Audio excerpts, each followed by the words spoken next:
Alright, quick check-in.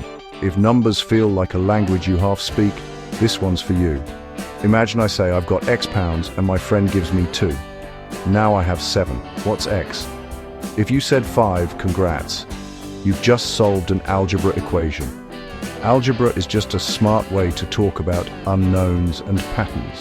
And it starts with understanding place value, because that's how numbers carry meaning, on both sides of the decimal. Let's warm up with place value for whole numbers. Take 47,302. The 4 is in the 10,000s, so it's 40,000. The 7 is in the thousands, 7,000. The 3 is in the hundreds, 300. The 0 is tens, 0. The 2 is ones, 2. Add them up, 40,000, plus 7,000, plus 300, plus 0 plus 2, 47,302. Each digit's value depends on its place. Shift a digit one place left, you multiply by 10. Shift right, you divide by 10. Now, decimals. Place values go the other way. Tenths, hundredths, thousandths. In 3,506, 5 is tenths. 0.5, 0 is hundredths. 0.006 is thousandths. 0.06. So 3,506. So 3 plus 0.5 plus 0.06. Key idea. Every step right of the decimal is divided by 10. That's why 0.3 is bigger than 0.03. Tenths beat hundredths. Alright, connect this to algebra. When I see 4x, that doesn't mean 4 times a mystery blob. It means 4 groups of x, like place value groups. If x are a 10, then moving from x to 10x is like shifting one place left, multiply by 10. Example 1, solve 3x plus 0.4 or 5.2. Subtract 0.4 from both sides. 3 to our 4.8.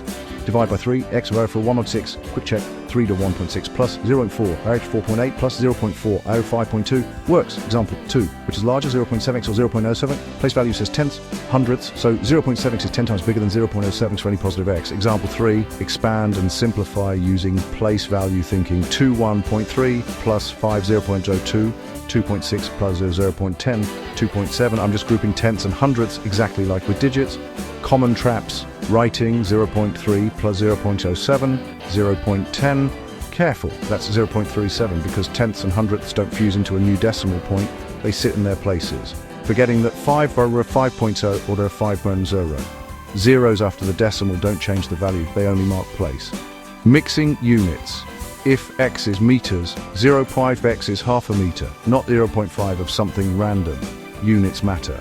Recap. Place value tells me what each digit or coefficient is worth. Decimals slide right as tenths, hundredths, thousandths. Each step divides by 10. Algebra is just organizing these values with symbols, so I can solve for the unknown. Quick challenge, if 0.25x plus 3 root 4.5, what's x? 0.25x root 1.5, so x favorite 6. Nailed it. See? You're already speaking the language.